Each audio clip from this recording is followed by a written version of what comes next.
A gente ouve o tempo todo histórias de superação, de uma garra inacreditável e também histórias de fracassos trágicos.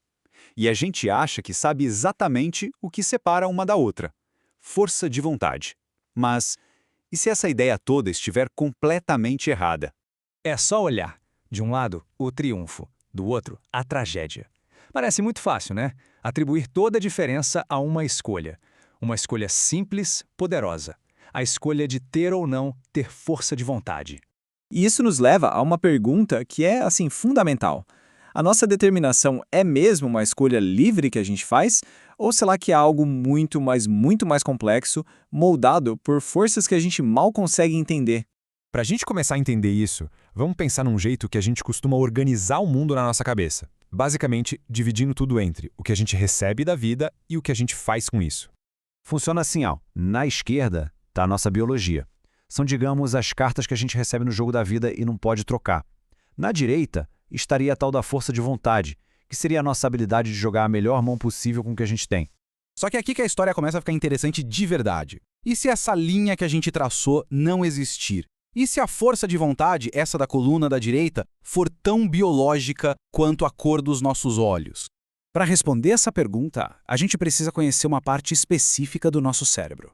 Pensa nele como se fosse o grande CEO, o chefão, o córtex pré-frontal, ou o CPF para facilitar. Esse CPF é basicamente o centro de comando que nos ajuda a fazer a escolha mais difícil, mas que é melhor no longo prazo, em vez de ceder à escolha mais fácil e imediata. O trabalho dele pode ser resumido em 3 passos. Primeiro, ele processa uma decisão complexa. Segundo, ele segura, ele inibe aquele impulso mais fácil, mais tentador. E terceiro, ele nos faz executar a tarefa mais difícil. Cada um desses passos, olha só, consome uma quantidade gigantesca de energia biológica. E aqui está o ponto crucial. Essa região do cérebro não é uma fonte mágica de vontade que nasce pronta. Não mesmo. Ela é construída tijolo por tijolo por uma vida inteira de influências. Para a gente entender de verdade um único ato de força de vontade, a gente precisa olhar o filme todo, não só a foto. A gente tem que voltar no tempo e analisar tudo o que moldou aquele CPF, desde o que aconteceu 1 hora antes da decisão até as gerações que vieram muito antes de nós. Vamos começar pelo mais recente, pelos momentos logo antes de uma decisão. É aqui que a gente vê que a força de vontade funciona quase como um músculo, que cansa com o uso. E tem um estudo que mostra isso de um jeito brilhante, quase assustador. Analisaram mais de 1000 decisões judiciais e descobriram que o melhor indicador se um réu ia conseguir liberdade condicional era a fome do juiz. É isso mesmo. Quando o CPF do juiz estava com pouca energia, com fome, ele simplesmente pegava o atalho, o caminho mais fácil, negar o pedido. Uma decisão que, claro, muda a vida de uma pessoa para sempre. Agora vamos dar um passo para trás. O ambiente em que vivemos, por dias, meses, anos, ele literalmente esculpe o nosso cérebro, ele altera fisicamente o CPF. A nossa capacidade de autocontrole não existe num vácuo, sabe? Coisas como estresse crônico, depressão, um trauma físico no cérebro, até as flutuações hormonais do dia a dia, tudo isso impacta diretamente como o nosso CPF funciona. E essa construção do cérebro é um projeto bem longo. O cérebro só termina de amadurecer lá pelos 25 anos de idade. Isso faz com que os nossos primeiros anos de vida sejam absolutamente cruciais. Essa janela de desenvolvimento enorme significa que tudo que a gente vive na infância e na adolescência tem uma influência gigantesca no tipo de CPF que a gente vai ter quando adulto.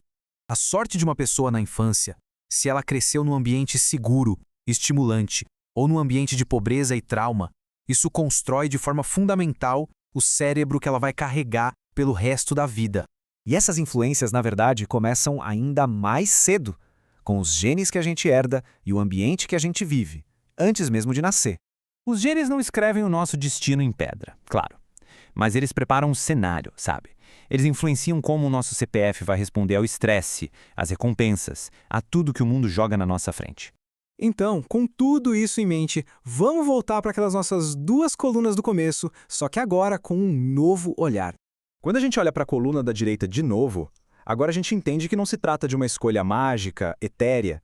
Cada um daqueles itens, superar a dor, resistir à tentação, estudar mais, tudo isso é, no fim das contas, o resultado do trabalho do córtex pré-frontal. A força de vontade, a capacidade de ter garra, tenacidade, caráter, tudo isso é um produto da nossa história biológica, tanto quanto o formato do nosso nariz ou a nossa altura.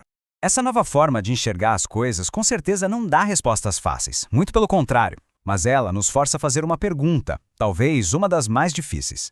Se a nossa vontade não é inteiramente criada por nós, como é que a gente deve pensar sobre mérito, sobre culpa e sobre justiça?